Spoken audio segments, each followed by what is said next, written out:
Riff Energy. Welcome back to Big Riff Energy. This is episode 40. Hard to believe. It's Tuesday, December 5th. Got a lot to cover today. I'm sure everybody's seen the big news about the surprise power trip set Saturday. Talk a little bit about that. But first, I want to say hello to my friend JP from Deaf Dealer, and thank you. JP asked for my mailing address a little while back, and man, this guy sent a gift that moved me to tears. I'm not ashamed to admit it. You see the beanie here with the Deaf Dealer logo, patch,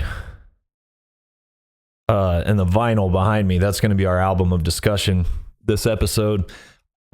When JP first reached out and I listened to the album Journey into Fear that day, I was looking for copies of it, but all the copies on Discogs are in Greece and the Netherlands. I didn't see any in the States, and JP sent me a copy. And on the cover, he wrote, "Thanks to you, Nate, the messenger of metal." And then he wrote a note that said, I'm going to read it. I hope you don't mind me reading this, JP. "Hello, Nate. I want to thank you for the immense good post you made about my group. Even though I didn't have the opportunity to pursue a career in music, your words did me immense good, finally recognizing my identity as an artist. A spark that will rekindle the flame by motivating me to write music. Thank you from the heart, Jean-Pierre." Thank you, Jean-Pierre. This is a beautiful thing, man. It's like, this gives me the vibes of the old tape trading type community that you've spoken to me about. I wasn't around for that, that was a little bit before my time, but we can still keep that same sort of spirit of community alive, even in the age of the internet. So I'm going to email you back, JP, when I get a chance. I need to get your mailing address, and I'm going to send you some stuff if you don't have it. And I'm going to talk about this album, Journey into Fear, at the end of the episode. It's the album of discussion. But I will just say it's one of my favorite traditional metal records I've ever heard. I enjoy it as much as any Iron Maiden album. And it's got its own thing going on too. It has sort of I don't want to say a punk rock aggression, but maybe a little bit of like a Motorhead, just gritty. It's a little bit grittier than most traditional metal records in the best possible way. But I'm going to save that for the end of the episode, where the album discussion topic usually goes. I did get another physical goodie in the mail. Probably not going to show up that great on camera, but the Cruciamentum record that I discussed last episode. Everything that Profound Lore does is awesome, as far as the physical product goes. And this is no different. It looks great. High quality. Everything's super high quality. And highly recommend that Cruciamentum record if you missed the last episode. It's a bold statement, but I think it's probably my favorite death metal album that I've heard since 2014, Morbus Crohn. So that's a couple goodies I got. JP, thank you so much, sincerely, man. I'll get into the story of Journey into Fear, that record, and the context in which it came out, and the record comes with an insert and kind of tells the story of what happened with that band and that album. And your note really means a lot to me, and that record means a lot to me. And I'm glad to know you, man. That's one of the coolest things that's happened as a result of this podcast. So, on to the topics of discussion. Like I said, you probably saw, man, it looks like pretty much every major music outlet reported on the Power Trip surprise set. I had caught wind of this probably 3 weeks ago or something like that. And I'm glad I got a chance to go see Fugitive regardless. This was the first time I actually saw Fugitive live. Fugitive, of course, is Blake from Power Trip's newer band. And I gotta be, it's okay. There's something I have to address. Doing this podcast is difficult and strange for me when it comes to certain topics, because I'm speaking about a world that I'm directly involved in. And I talk about metal bands and bands that are in, it's essentially like doing a podcast where part of it is you're going to be talking about your friends and coworkers publicly, which is really awkward and weird. And there's like some areas of conflict there. And I try to be really mindful of that. Anybody that's in this like touring underground metal world will tell you that a lot of times dudes would be really good friends, but we don't like each other's bands. And I can like think of a bunch of examples of that where it's like, you know, to us, to the people that's in this world, what's way more important than your music is like how you treat people in this world. And that reputation is the most important thing that you have. So it gets a little weird sometimes because maybe like your personal favorite people who you love, like family, you're not so into their band or you hate their band or whatever, but you like the people. So that can get weird. I really don't run into that all that often because most of the time cool people are making cool music, whether it's your preferred style or whatever. But I just try to be really mindful of talking about my friends and like people that are in this game, or even people that I don't know, but we're kind of in the same circles, you know? But it makes it a lot easier when you really love the people and you really love the band. And that's how I've always felt about Power Trip. I heard them before I ever really knew any of the guys. I remember hearing Manifest Decimation. The drummer from my old band had it on CD, and I remember I had heard a few songs, and then we listened to it together and we're just like blown away. But getting back to what happened on Saturday, you know, I've always respected Blake. I think he has the gift, whatever it is, the magic hands, the magic ear, you know. I went up to Dallas a while back, last year, quite a while back, to watch a UFC card with Blake and Nick from Power Trip. And Blake and I talked more than we ever have. Like, we've toured together, known each other for a while. But that night I went up to Dallas, we just talked about like songwriting and hooks and the tricks, you know, the tricks. And I don't think I've ever publicly on this podcast mentioned Blake specifically as being like one of the finest purveyors of Big Riff energy, but he is. Blake has the gift for sure. That being said, you know, when Fugitive popped up, it took me a while to check the stuff out, and I actually heard the stuff on the radio here in Austin after a Spirit Adrift practice, and it was KLBJ No Control, which plays a lot of real actual like metal bands, Slayer. Like, I don't think it's tied to like Clear Channel or anything. It's like a independent something or other, but they're somehow able to play bands like Fugitive, bands like Power Trip. They play Spirit Adrift on there. They play like underground death metal and stuff. But I heard the Fugitive EP, the Maniac EP, on the radio driving home. And I think there was something wrong with the broadcast because there was like weird digital artifacts in the cymbals. Like anytime it would go to a crash cymbal or a ride cymbal, it got... And I thought it was maybe the production or something. And so that kind of colored my experience with those songs the first time I heard them in a negative way. And no fault of the band, no fault of the production. Come to find out, it was something to do with the radio station or something.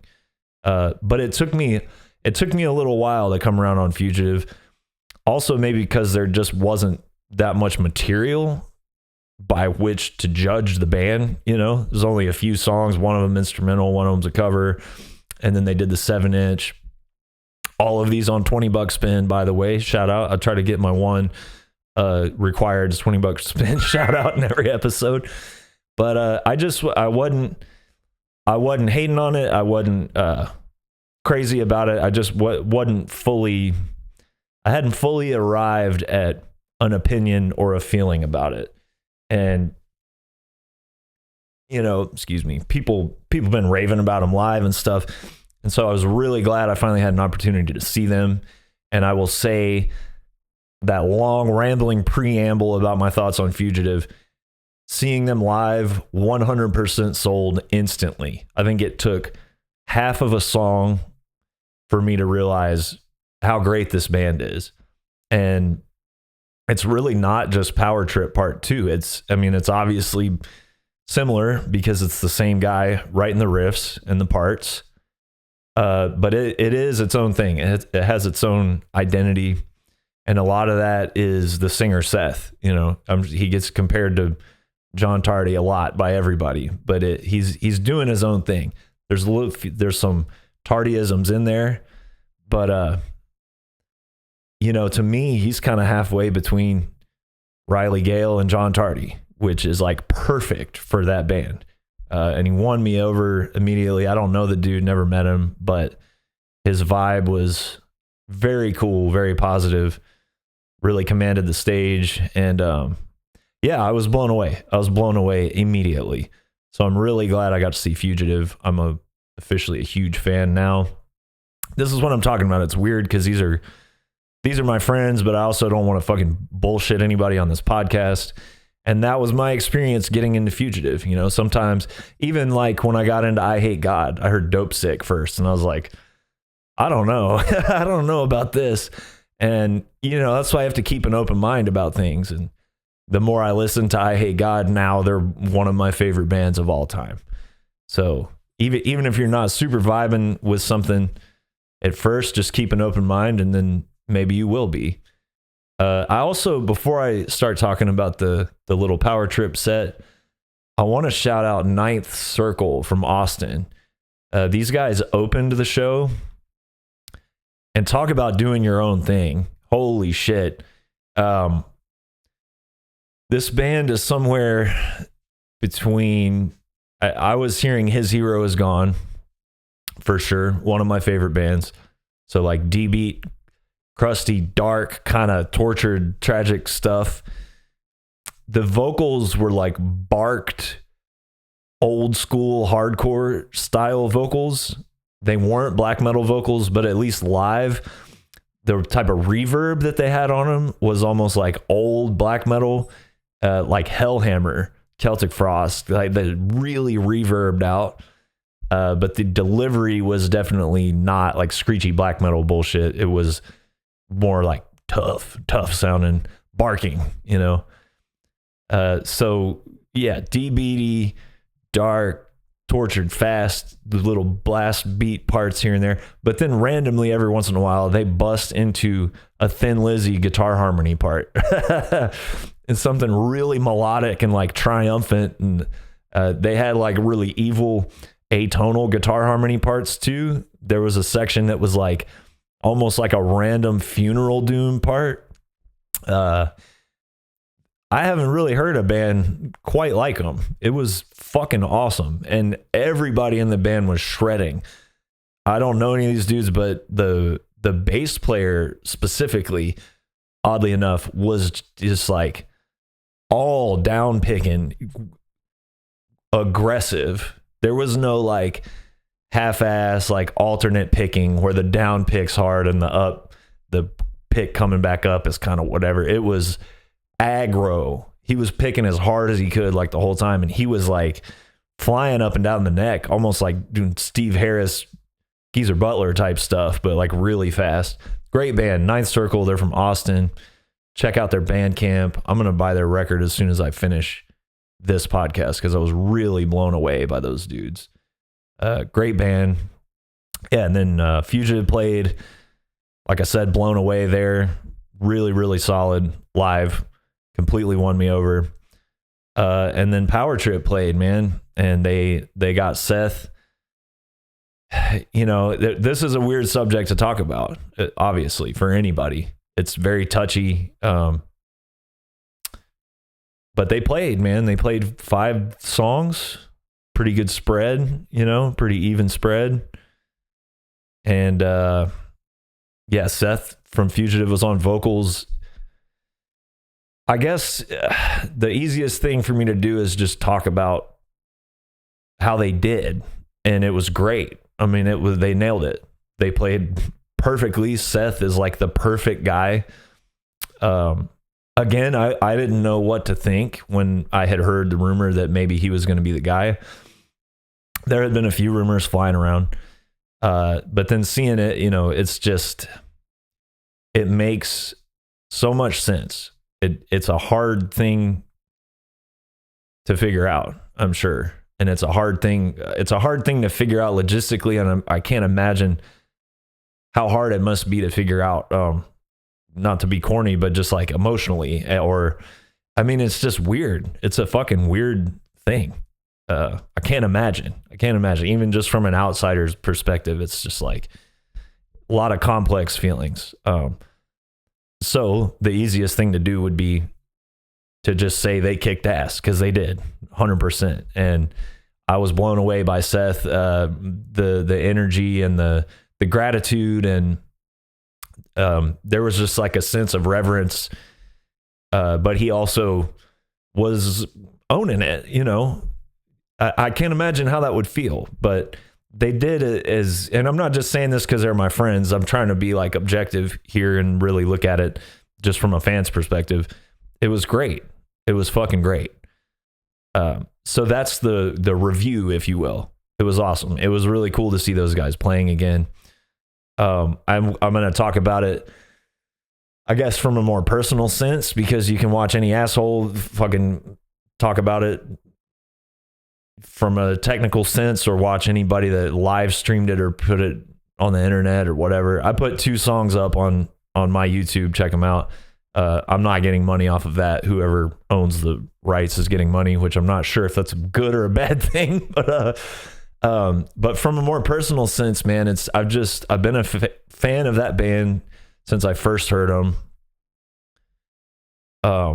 It's always nice to just see the guys, and I try to avoid, how do I phrase this? This is really like touchy shit. There's no way for it to not be touchy, but there are a lot of people that are fucking leeches, like, and they try to play up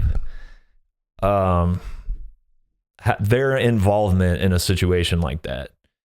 And so I want to avoid that. I wasn't best buds with Riley. I'm not like best friends with any of the guys. I'm pretty fucking close with them, a couple of them specifically, but anybody that met Riley, as far as I know, loved him. He just had that way about him. He was big on making people feel included, making people feel like he cared about them, because he did. He cared a lot, from what I could tell. Riley was a couple years older than me. When I was reading these recaps of the Power Trip thing, and they mentioned that he passed away when he was 34, and I'm about to be 36, it didn't fucking compute. It didn't compute. It's such a weird thing. It's just tragic, obviously, but it's also just bizarre, because in my mind, that dude is always the guy that's a couple years older than me, that's a little bit cooler than me, and a little bit more experienced and a little bit wiser. He's just like if I'm the sophomore that's like getting into Sepultura or something, he's the senior that already knows about like all of it. He's always that in my mind forever. And so to try to fucking wrap my mind around the fact that I'm now older than he was, it's really weird. It's really weird. And I want to stress again, I'm not like I don't want to make this about me. I'm just giving my thoughts on a situation that a lot of people care about, and that's really relevant to fucking Big Riff Energy. We weren't best buds. I do have a lot of memories with the guy. We toured together. I remember hearing Nightmare Logic for the first time at the house that he was living at. We were on Gate Creeper was on tour. I don't even think it was a tour we did with Power Trip, but I could be wrong. But we ended up crashing with Riley. This might have even been the first time I met him. And instantly just was like, oh, this guy's cool. Like a lot of dudes in big, cool bands that are like blowing up there's like a layer of douche surrounding them. And he just didn't have it. And you can sense that immediately. And he didn't have it. And I was surprised by that. It's like, oh, this guy's cool as fuck. He's not like that at all. And we ended up staying with him. He had a he had a roommate that was like the shit kicker cowboy kind of dude. And I remember the room that I stayed in, there was I think an air mattress on the floor, maybe a regular mattress. But the only thing that was in the room that I slept in was a mattress and 2 AK-47s. It was awesome. And I was just like asleep, or like at the end of the night, just laid down, and I had an AK-47 on either side of my head. And I guess that was his roommate's room. But the next morning, we all got up, and I'll just never forget, man. We were sitting in the living room, and the living room and the kitchen were connected. And Riley was like, you want to hear the new record? And he put it on. We were all smoking cigarettes inside the house, which is like one of my favorite American pastimes that I don't partake in anymore. But we just sat there and listened to Nightmare Logic before it came out, smoking cigarettes in the house. And Riley was just kind of breaking stuff down for us and talking about what he liked about it and the insecurities about certain parts of it that we all have, and that's just burned in my memory, man. And it's not because we were like acutely aware of the fact that we were listening to one of the best records ever made in a genre of music. I mean, that's one of the best thrash metal records ever made, if you want to call it crossover, whatever. It's one of my favorite metal records, period. And I don't even know if I was aware of that at the time. I knew it was, I was like, damn, that's good. Like there was no questioning that it was good. But if you ask me, like, did you know that you were listening to a timeless classic record that's going to last forever? No, I didn't know that at the time. We were just hanging out. And I liked it a lot.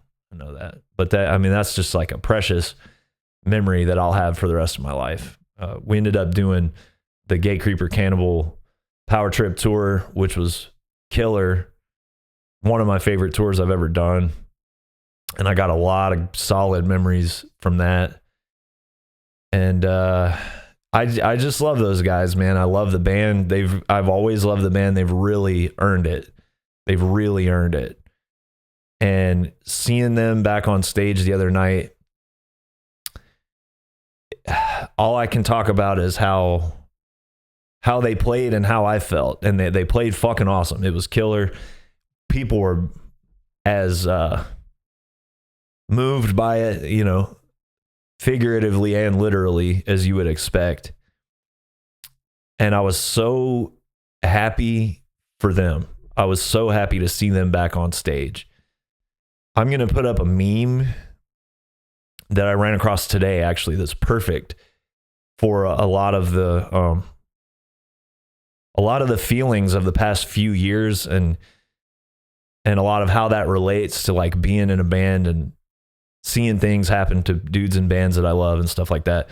If you're just listening, it's, the top image is going into or coming out of 2019, and it's John Travolta and the chick from Grease. They're like in the car, young and happy and sexy and full of hope.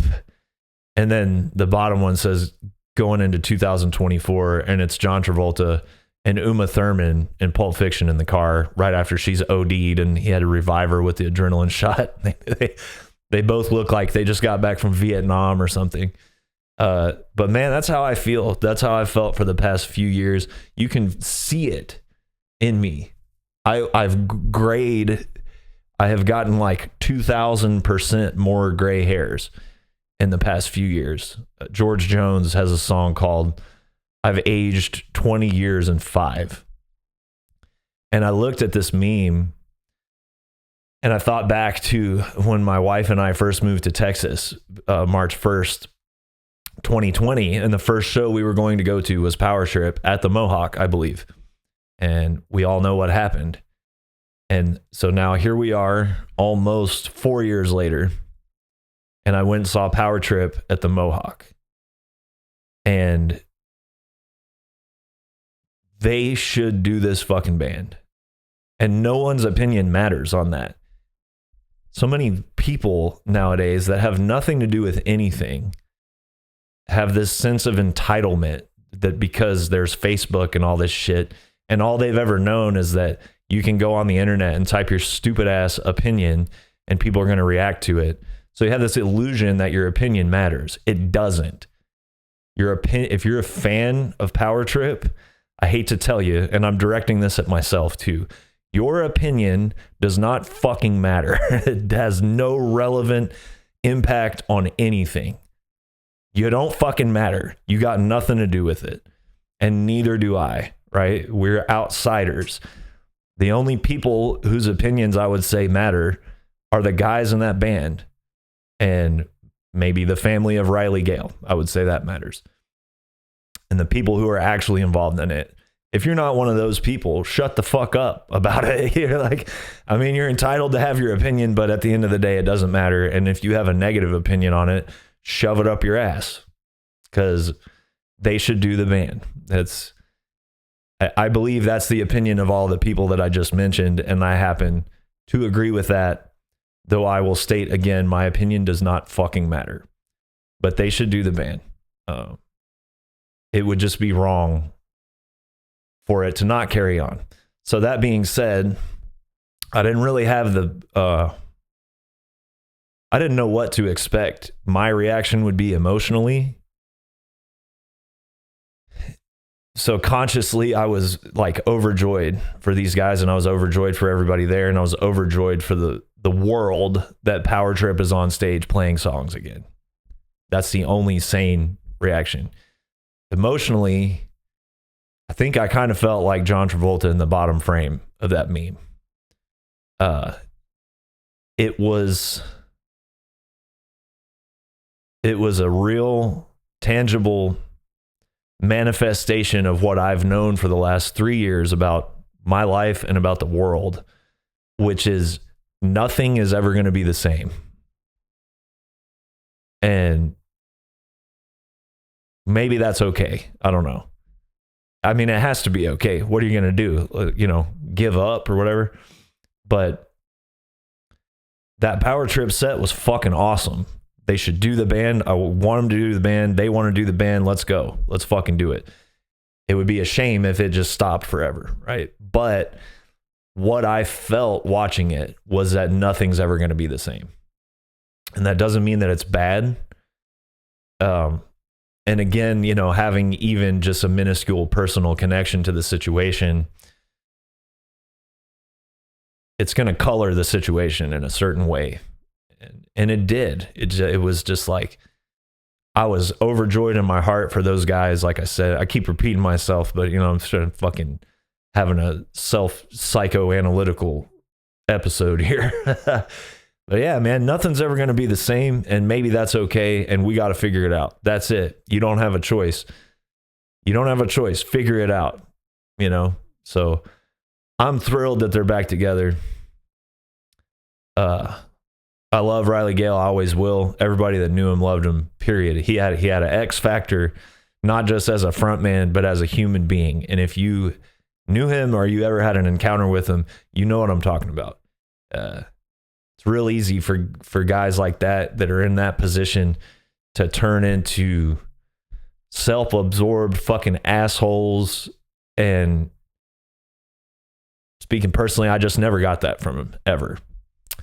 And yeah, Riley forever and Power Trip forever, man. And I want to double down and put respect on Seth from Fugitive for having the balls to step up and do that. And he crushed it. And I give all my love and respect to all the other dudes for doing that too. I know it can't be easy, and it's just heavy, man. I wish I could just be fucking jumping up and down for joy. And if I was just a fan and had no personal connection whatsoever, I would be, for sure. And we all should be. And I just, it was tough for me to have an experience that just drilled into me like, yeah, your shit's never going to be the same again, bro.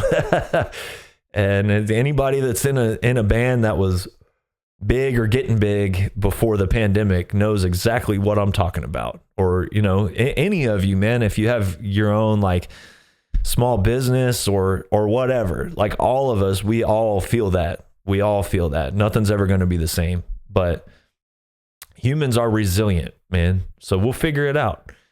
And I don't know if Power Trip's back for good, but I hope they are. That's my big takeaway. I hope they are. They should do it. Again, if you're some random fan and you have a problem with it, shove it up your ass. I don't see a lot of that, but I don't know. Apparently that's happening. And remember, just because you grew up saying stuff on the internet doesn't mean that you matter or your opinion matters. So if you got bad vibes you're trying to spread, go fuck yourself. Okay, what else am I going to talk about? Oh yeah, next night we went to the UFC event in Austin. And I don't want to ramble on too much about this because this is not an MMA podcast, but it was my first time going to UFC event. It was my first time going to a sanctioned fist fight since I was like 15. I would say the only thing in my life that I can redirect my weird OCD obsessed brain towards that sort of relieves like the pressure valve of all the like riff songwriting obsessed weird stuff going on is MMA. If I'm watching fights, I can like, that's one of the few things I can do that will turn off that hyper obsessed music part of my brain. And I've always loved martial arts. I got one of those kids that got put in Taekwondo when I was a little toddler, you know, and even like watching the first Rocky movie was like hugely inspiring. I always liked boxing, was seeing Mike Tyson highlights, and the heavyweight division was pretty exciting when I was super young. That was like a peak of heavyweight boxing with like Lennox Lewis and all those dudes. And so I was always aware of that. I think Mortal Kombat, the first Mortal Kombat came out when I was very, very young. And I distinctly remember the second one coming out. What else? And the Rocky movie, you know, the big takeaway from that, which is where the connection between MMA and the big riff energy stuff, that's where that connection comes in. That movie Rocky is a metaphor for what Sylvester Stallone was going through as an artist. It's really not a boxing movie. It is, obviously, but it's got a lot more depth than it seems to have on the surface.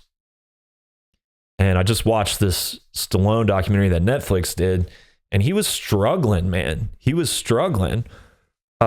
He got typecast as the big dummy, and you know, he was trying to write and direct, and people were telling him his stuff was dog shit. People were telling him he's not a leading guy. They kept trying to buy him out of starring in Rocky, and he just wouldn't do it. He wouldn't do it. And he was right.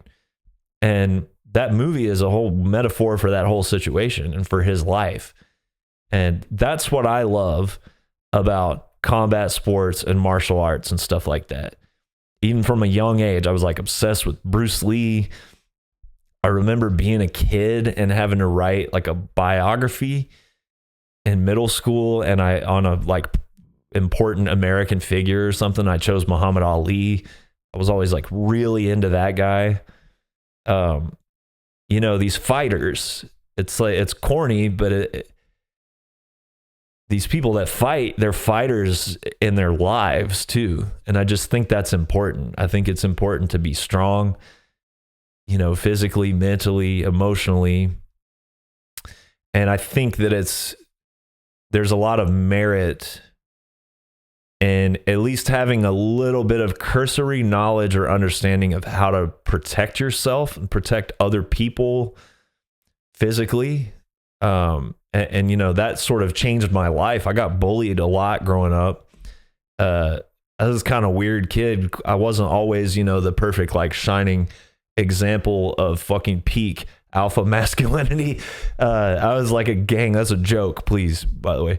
I was a pretty gangly, like weird, too tall, too skinny kid. And the kids a year older than me were always fucking with me. And when I punched one of them in the face, it was just like life-changing. It was life-changing.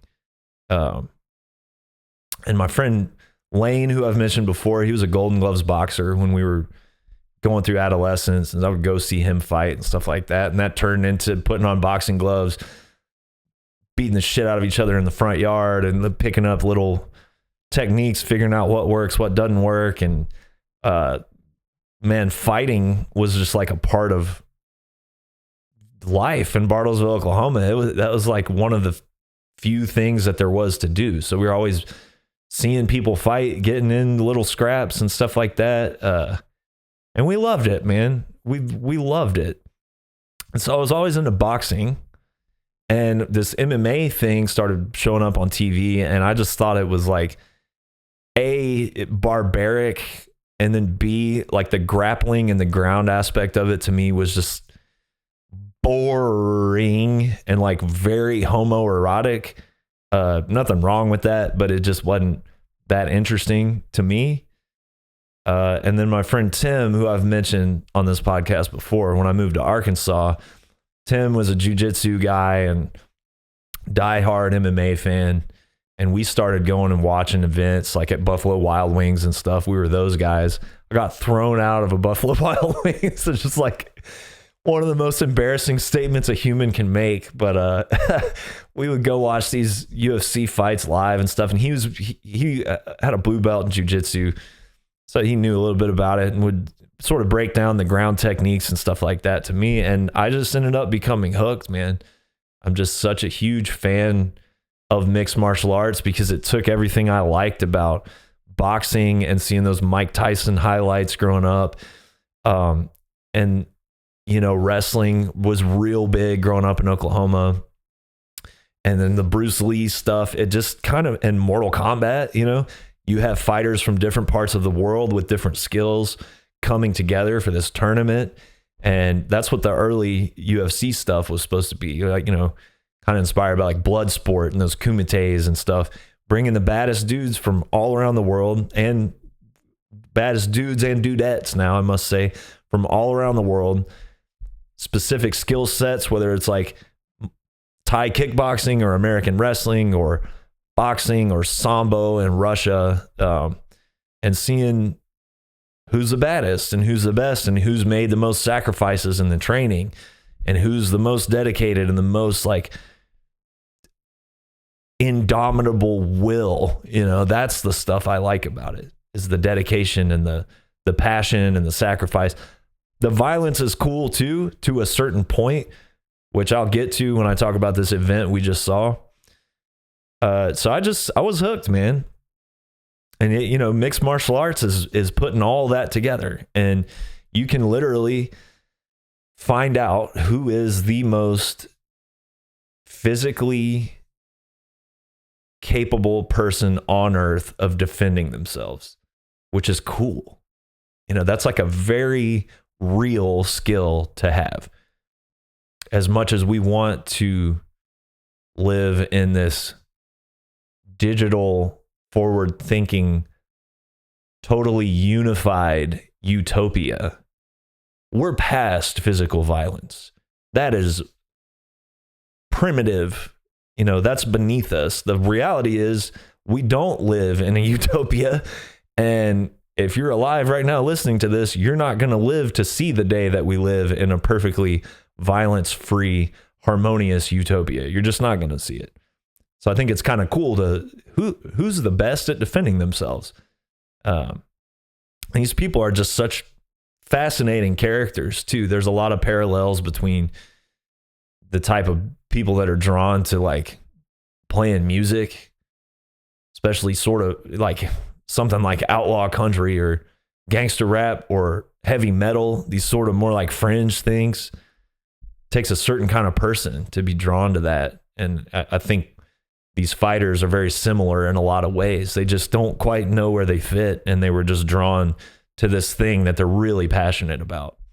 So we went to this live event, and I want to shout out Steven, security. What was your title, dude? Security manager, or security coordinator, one of the security coordinators at the Moody Center in Austin, Texas. We had pretty good seats. We're on the floor. And when we were trying to find our seats, the kid working was kind of having a hard time finding them. And we finally got to him. We're sitting down. We were there for a couple fights. And this dude came up looking real official. He tapped me and said, "Excuse me, sir, I believe you're in the wrong seats. I had someone tell me you're in the wrong seats." And I was like, dude, pulling my ticket up. And I was like, one of your guys directed us here, you know? And fortunately, I didn't turn into a dick like immediately. I was like being pretty cool. And he kept just messing with us like, "Well, no, we have it on pretty good authority," or whatever. Like really sold it. And then he goes, "Yeah, you know, I heard that Champ Morgan said you're in the wrong seats." And yeah, so my friend Champ, who has been on this podcast, had put his friend up to come in and fucking with us.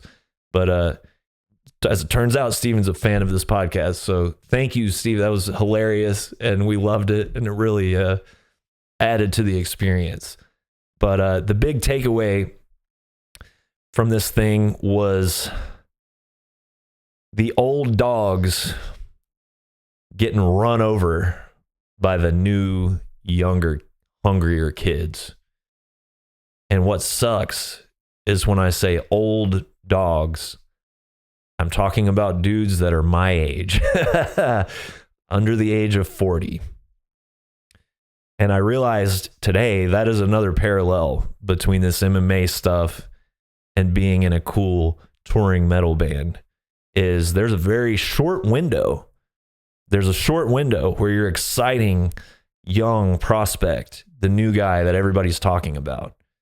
And then most of them go through a dark night of the soul where there are losses and there's struggle, and you're not young anymore and you're not cool anymore. The bands and the fighters that become legendary are the ones that once that dark night of the soul passes, they come back and figure out how to win again. And winning in my world would be, you know, all it is to me is making relevant music that's good and real. And I mean, I can honestly say that I haven't strayed from that at all yet. But man, it was tough seeing some of these guys my age whose time is up. And when we saw one of I bought the tickets primarily because I wanted to see this dude, Bobby Green. I love him. He's as real as it gets, from San Bernardino. Gangster as fuck. Just real. Fights with his hands down. Just a rock star. Like, very exciting to watch. Very exciting personality. He knows how to put butts in seats, as they say. But it wasn't his night. And of course, the first in-person martial arts event I take my wife to, who, I mean, she's kind of a fan of it by proxy, but she's not as desensitized to violence as I am. Of course, the first event we go to, it's like the latest stoppage in the history of mixed martial arts, and it's this dude that we both love so much, and it's like, it was hard to watch, man. It was hard to watch. When I was younger, I was just like a fan of violence and had no guilt or shame or anything about it. Loved it. Loved seeing fistfights. Loved kind of being in them, or just violence in general. And I got a little older and a little bit more mature. And I was kind of like, well, that's not really something that you should love. But then now I got even a little older and even more mature, and I've accepted the fact that there's something that I like about a good old fist fight, and I don't feel bad about it at all. But what I don't like is seeing people get really hurt, like permanent brain damage and shit like that. And that was like hard to see in person. And what made it even more sickening was after it happened, 2 seconds later, they're blasting some douchey music over the speakers, and people are like dancing around and taking selfies and being all cute and stuff. And, you know, fortunately we were down on the floor, and I think the people down there were like real fans of the art form. And the reaction down there was kind of like almost an inadvertent moment of silence. But the reaction for the most part was just like, I don't think these people would have even noticed or cared if somebody got killed in there, which that was like, didn't feel great. But other than that, it was one of the coolest experiences ever. I'm not getting a kickback from the UFC. I do own a little bit of stock in Endeavor, the parent company. That is neither here nor there. It was like remarkably chill. Honestly, the vibe of the people in there was way less threatening than the average like rock show or metal show. It was just very positive. I was really surprised by that. People seemed, for the most part, to be kind and thoughtful and courteous and smiling and respectful. And I was just kind of shocked. I was expecting to see a lot more knucklehead behavior, or at the very least, just knucklehead posturing and vibes. And it just wasn't that at all. It was a really oddly joyful experience. I fucking loved it. Can't wait to do it again. It was one of my favorite live event experiences I've ever had. I can see why that company has grown so much in the last, whatever, I've been watching it since 2007. It's remarkable. It went from being this vilified thing that was still illegal in a lot of states. Now they're tied up with Disney, and it's like being shown on ABC and ESPN and stuff. And I can see why. It was a lot of fun, man. It was a lot of fun. And not that anybody will ever hear this, but my thoughts are with Bobby Green, man. I love Bobby Green. Dude's a legend, and I hope he's okay. He got up and was walking around and stuff, but goddamn, it made me sick to my stomach. But I'll be back, I'm sure. Okay, let's go to fan questions. I'm trying to blow through this. Talking way too long about everything that I thought I wasn't going to talk for a long time about. Andrew Johnson. Hey, man, I love your videos. I really enjoyed your video about Cruciamentum and the state of death metal. Your list is solid, but I got to throw... So he's throwing in a couple bands. Hails from Minnesota. With this one specifically, I'm not going to mention the bands. And it's kind of what I was talking about at the beginning of this. I'm not into these bands you mentioned, so we'll keep that between you and me. I like one of them. I like their early stuff, but I don't want to bullshit and say, oh, they're great and everything. I respect them both a lot. They can fucking play for sure, very skilled.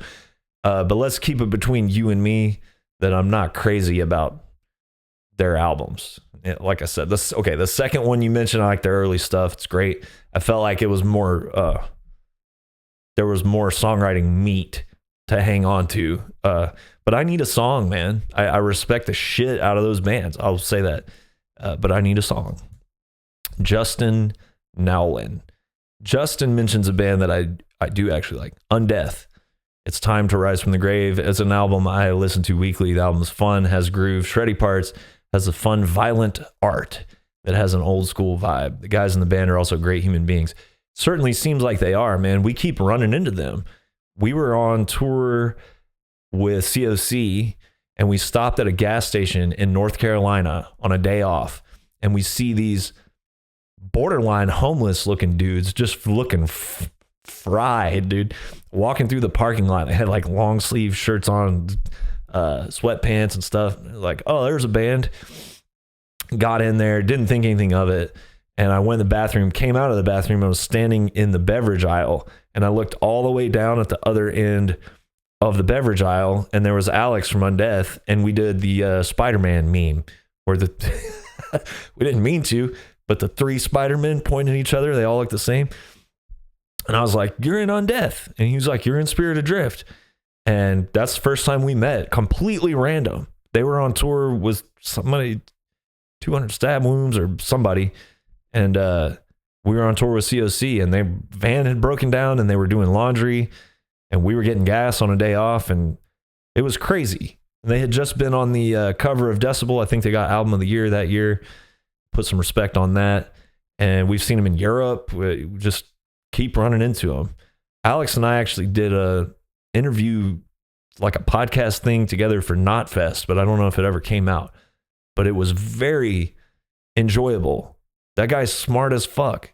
He's like, some of us seem really dumb and we're not. I mean, we are, but we're not. And he's not.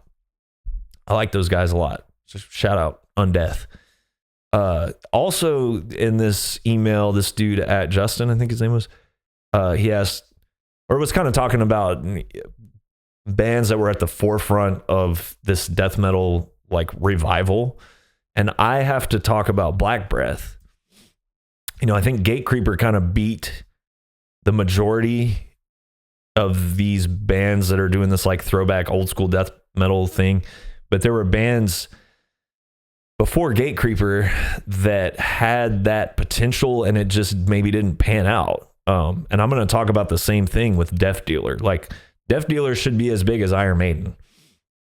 If it was strictly based on the music, and even the image and stuff like that, Death Dealer would be as big as Iron Maiden. But sometimes it's just not, man. And I got to say, I think the band that kick-started the old school death metal revival is Black Breath, period. I know there were other bands that weren't really as well known as them that didn't get as much hype. This band Skin Father comes to mind. But Black Breath, I remember hearing them at Chuck from Deadbird's studio in 2010, maybe. Nobody was doing that shit that way. I mean, obviously in the 90s they were, but Black Breath to me, from where I'm sitting, was the first band to come along. You know, there was weird, oddly enough, breath in the name. There was Death Breath, you know. But to me, the whole genesis of like the hardcore community really starting to vibe with like the chainsaw guitar tone, which you can't get away from now, it was Black Breath. And I think they were the best at it also. And honestly, I think their best album was the last one they did, Slaves Beyond Death. I remember when they were promoting that.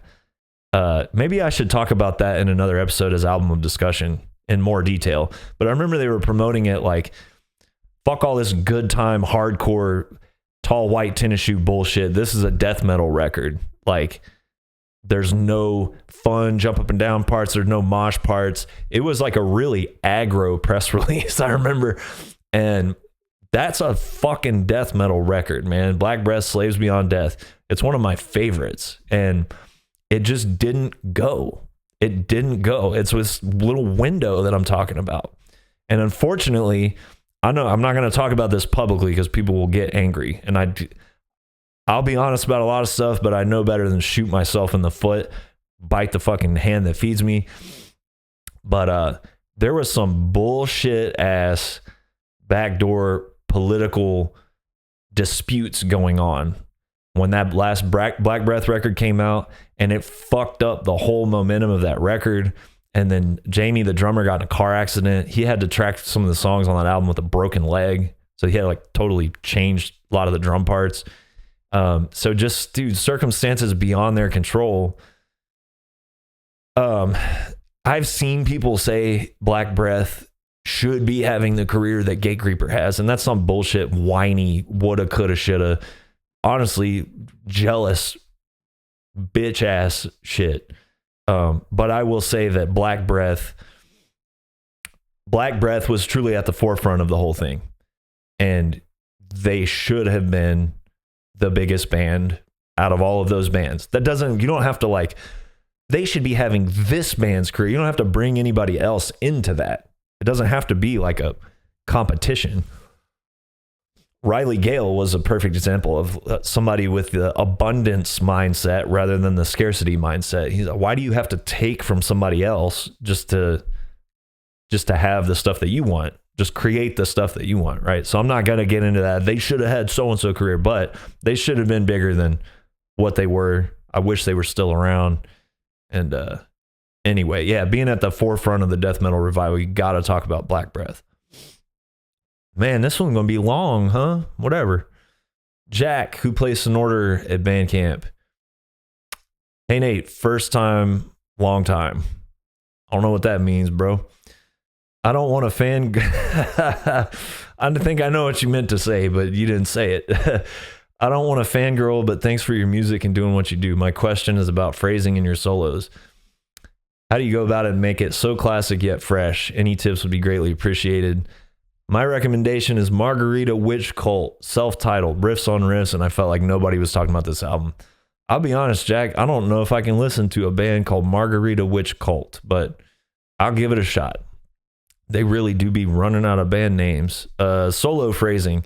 I just taught a guitar lesson earlier today, and my friend Sam was asking a similar question, and I told him, you know, it's if you're writing a solo that you want to like stand out and stick in people's memories, it's got to be have an aspect of simplicity but be soulful. So simple but soulful. It should be something that you can sing in your head. And you know, in metal, you want some fireworks too. So I think it's important to try to find a balance between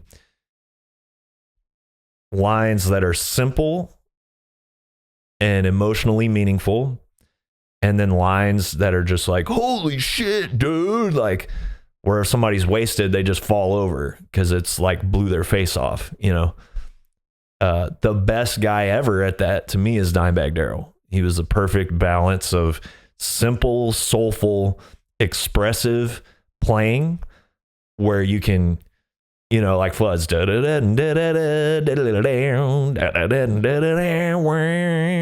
can sing that, but then he does stuff later in that solo where he's showing off and getting you excited and showing off all the sacrifices and dedication that he made to get that good at guitar. So I think that's important too.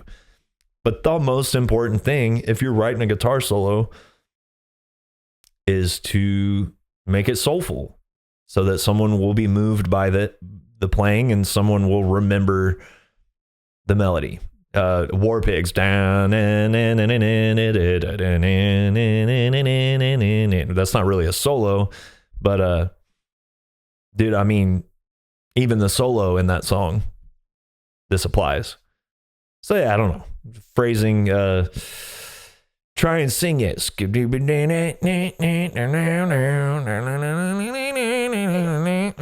there's shit like that. Whatever. Do it a lot and you'll get better and better at it.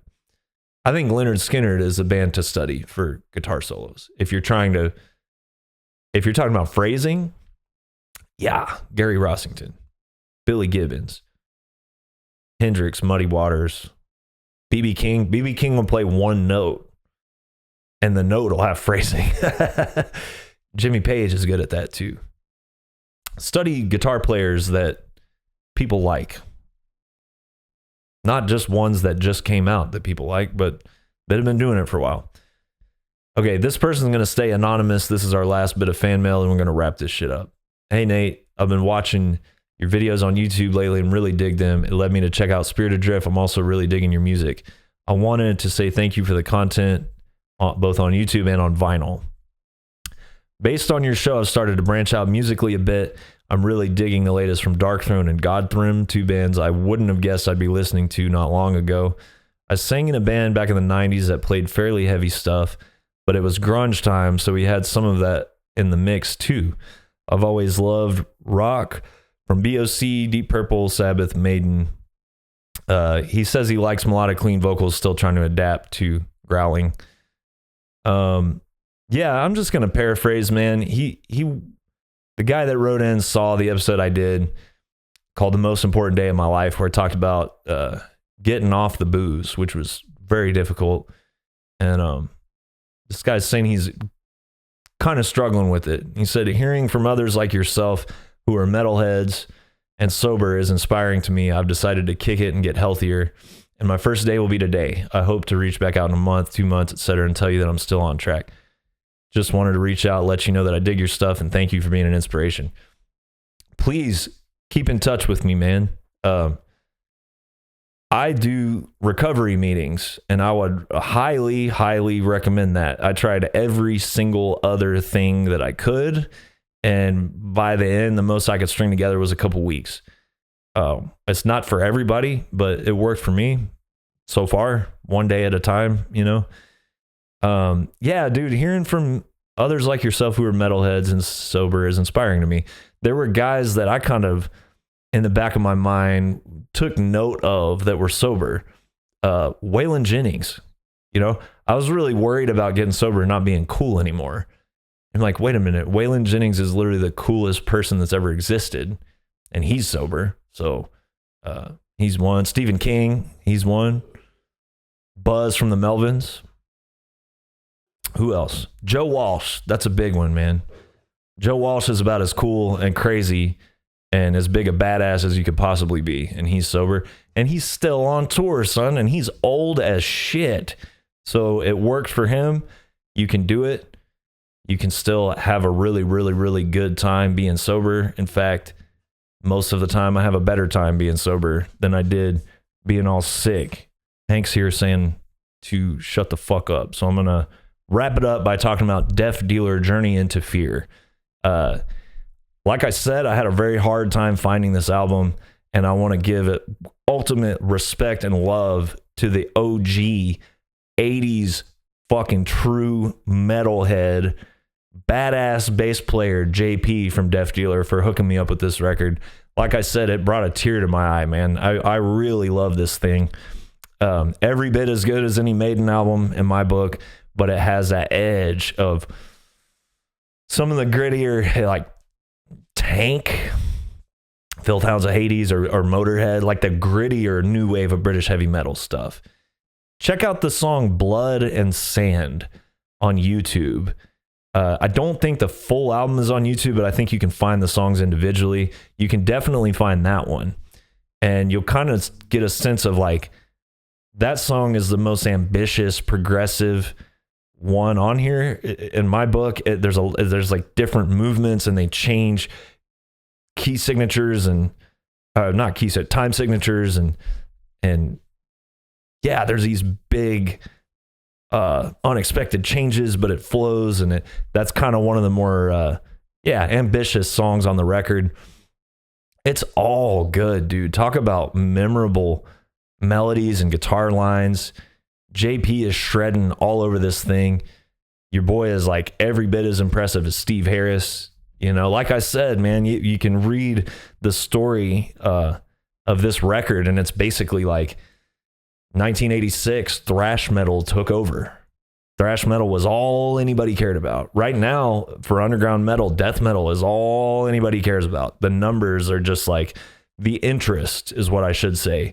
The interest is the difference between playing in a death metal band and a band with melody and clean vocals is like astounding. It's fucking crazy. So I guess that was happening in 1986, but it was like traditional metal being totally drowned out by thrash metal. That being said, this record has a couple, I mean, it has a general like feel of thrash at times, but it's just the vocals are like epic old school metal vocals. But these dudes are shredding. I'm just shocked that that this band didn't get huge. And in an alternate universe, you know, JP and Deaf Dealer are playing the Moody Theater in Austin, and Steve Harris is sending me a copy of like Somewhere in Time. You know, it's just, this shit is just the roll of the dice. It's so much of that. Like, it's important to have good music, but at the end of the day, it's a roll of the fucking dice, and it's so many circumstances that are out of our control. And, you know, JP wrote me this note and said, you know, it didn't work out that I pursued a career in music. I'm going to tell you what, dude, be glad you didn't. Most days, just be glad you didn't. You know, I was watching an interview with the dude from Gulch the other day because I was feeling some kind of way about the Power Trip set. And Gulch just broke up because they got huge and successful, and they were playing shows, and they fucking hated it, and they broke up. And that's so cool. to me. So JP, don't be too sad that you missed out on all this bullshit, because you know, going on tour is 1% really cool and 99% bullshit. And the trick is to just kind of make the 99% bullshit part not suck all that bad. Apparently Dimebag Darrell was really good at that too. Anyway, Death Dealer Journey into Fear is one of my favorite traditional metal records. My favorite thing that has happened as a result of this podcast is getting this record from my new friend JP, who I have so much respect and admiration for. And I hope to meet you in person someday, man. I'm going to shoot you an email, like I said, get your info and send you some stuff. And that's it, man. Write me at BIGRIFFENERGY@gmail.com. If you want me to talk about something and you don't want me to talk about something else, write me an email. But also, don't ever tell me what to do, period. All right, see you next time.